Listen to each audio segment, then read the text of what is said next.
Good afternoon to Miss Mushenham's friends. So I'm in my bedroom. I'm going to read you a story.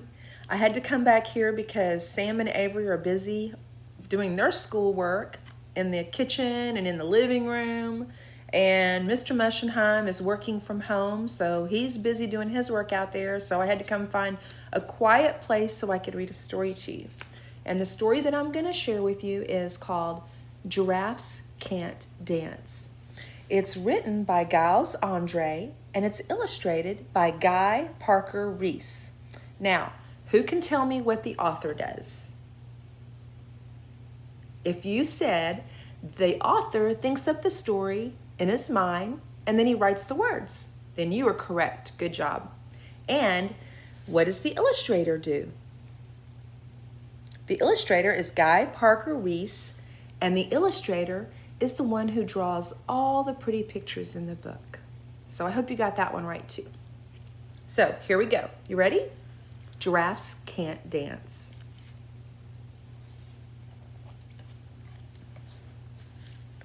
Gerald was a tall giraffe whose neck was long and slim, but his knees were awfully crooked and his legs were rather thin.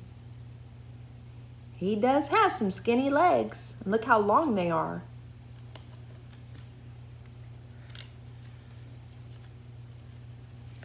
He was very good at standing still and munching shoots off trees, but when he tried to run around, he buckled at the knees.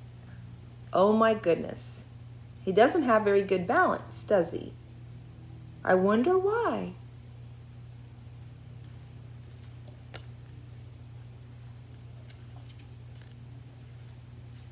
Now, every year in Africa, they hold the jungle dance, where every single animal turns up to skip and prance. And this year, when the day arrived, poor Gerald felt so sad because when it came to dancing, he was really very bad.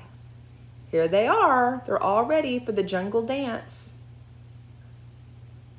See all the different animals?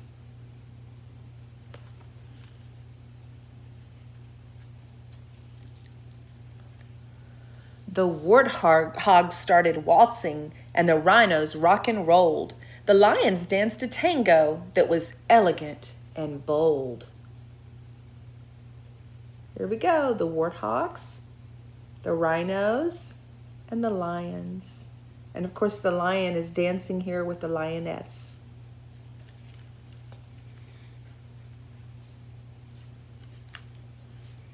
The chimps all did a cha-cha with a very Latin feel, and 8 baboons then teamed up for a splendid Scottish reel.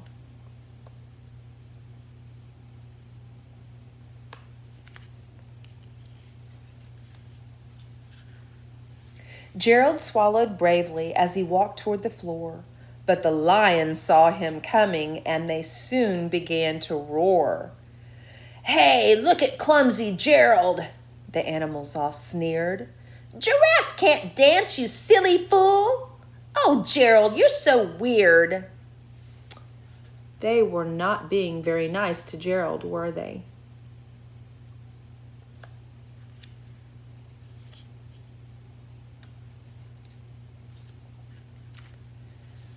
Gerald simply froze up.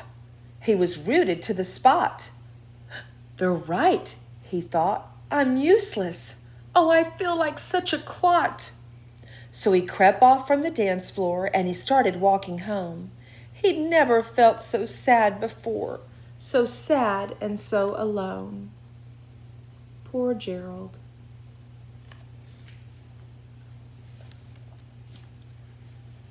Then he found a little clearing and he looked up at the sky.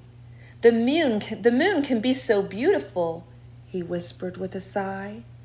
"Excuse me," coughed a cricket who'd seen Gerald earlier on. "But sometimes when you're different, you just need a different song."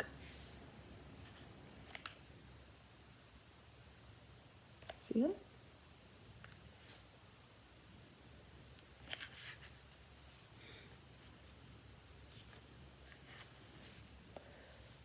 Listen to the swaying grass and listen to the trees.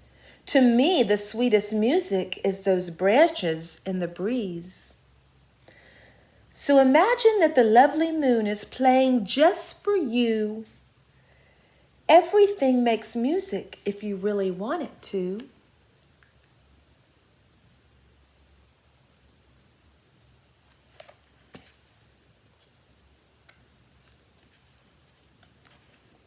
With that, the cricket smiled and picked up his violin.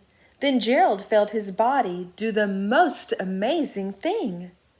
His hooves had started shuffling, making circles on the ground. His neck was gently swaying, and his tail was swishing round. See the cricket playing the violin for Gerald?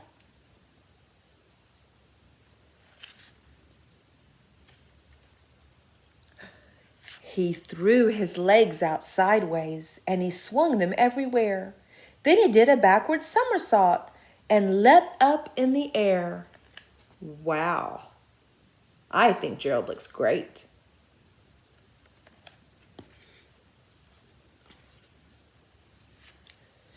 Gerald felt so wonderful his mouth was open wide. "I am dancing! Yes, I'm dancing! I am dancing!" Gerald cried.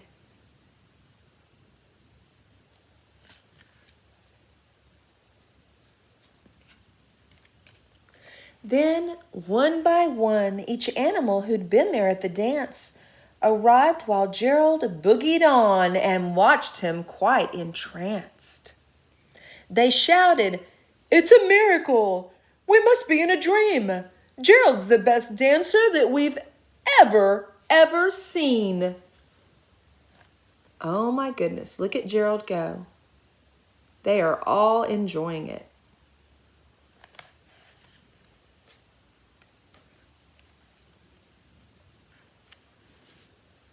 "How did you learn to dance like that? Please, Gerald, tell us how." But Gerald simply twirled around and finished with a bow.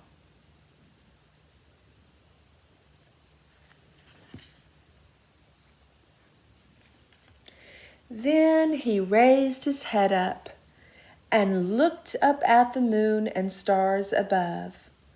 "We all can dance," he said, "when we find music that we love."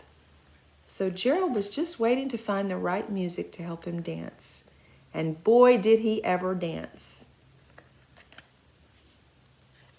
That's the end of our story. I hope you enjoyed it. And Miss Muschenheim has a big surprise coming your way later in the week. Miss Bergman and I went on a little trip, and we're going to share our experience with you. I love y'all. Stay safe.